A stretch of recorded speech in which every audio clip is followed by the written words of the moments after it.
Shenga Mkhatshwa Ndlovu kaKhuba nina enizosigcinela lo mlando. Cha lolu suku lubalulekile esizweni sonke sakwaZulu. Hayi nje lapha kwaTheza kuphela.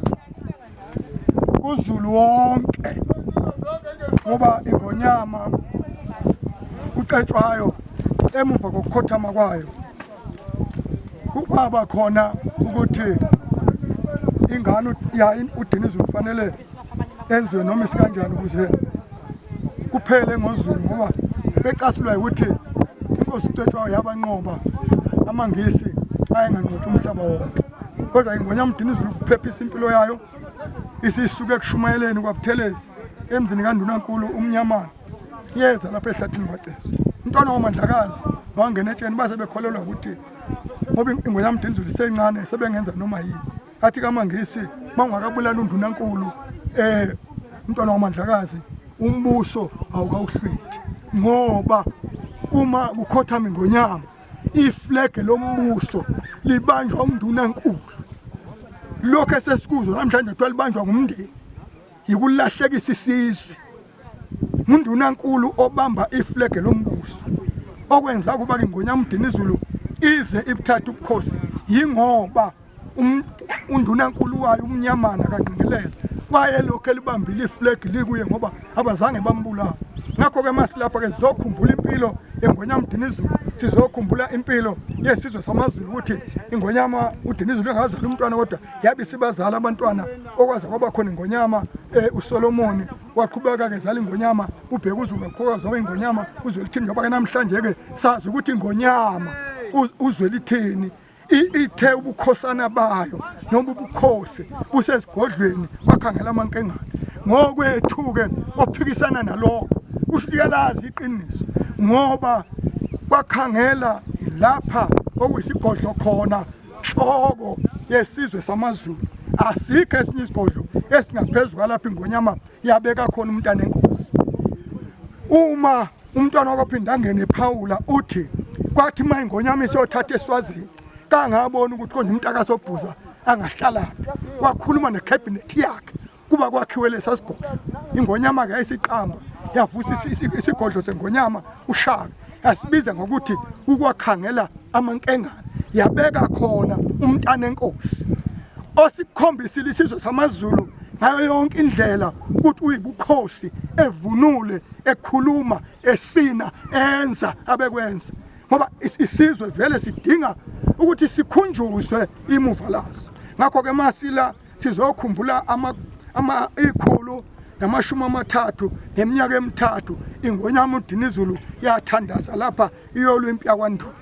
Sizokhumbula lapha amashumi amabili eminyaka ingonyama uZwelithini afika lapha kungakabikho umgwaqo lapha hamba ngenyawo hambe folokohlela lapha kwadabuka ngisho ibhantshi lakhe elihle amateka ayewagqokile ukugcina izwi lwayo ukuthi sekoba benyaka ize la sibone ukuthi mase singeze thina la noma mina nani njengoba benikhona bekungasho ukuthi izwi lalo ukuthi sekoba benyaka kuyiwe entabeni kwaCeza lapho uNkulunkulu agcina khona ukhokho wayo esingathi yabona ingonyama ukuthi ukhokho wayo wayebizwe uNkulunkulu babela ngoba phela nange segcina esethola umfundisi esethi ingonyama uma sekunje kwenzeni konke kwaZulu kodwa bese sigcina ngokubuyela kuNkulunkulu wadala amakhosi.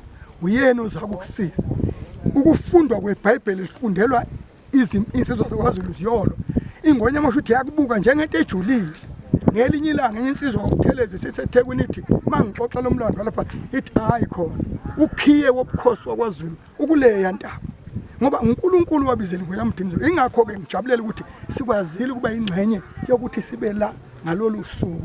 Ingonyama ke ibiphiwe ukufundisa, ingifundisile ukubekezela, ingifundisile ukuba neqiniso, ingifundisile ukwethembeka, ingifundisile ukuthi ungaboba umuntu othengwayo.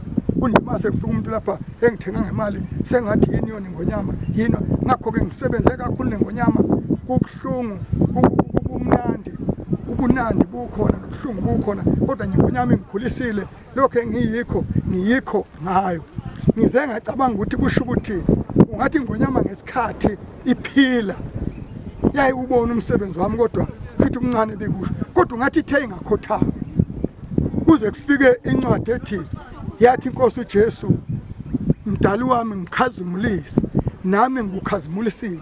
Ungathi namhlanje ingonyama ithi mntakamdletshe ngiyakukhazimulisa ngoba nawe bekuyikungikhazimulisa ukuthi lapha engena khona kuzwakale ngawe. Uma kufanele uhutshwe uhube lawo mahubo ngisine, uma ngabe kufanele kwenzekeni ngikwenze ngoba ngibona kube kukhulu ukunakwa kwami umhlaba wonke ekhothameni kwesilo kuze kube namhlanje. Ingakho kuyisikhumbuzo esikhulu ukuthi khani sikhumbula ukudlula emhlabeni wayo, sikhumbula ngoba sibe lapha eyathi njalo ngonyaka iyonza khona lapha yona yaqala ukufika khona isihlalo esihlalweni 30 eminyaka.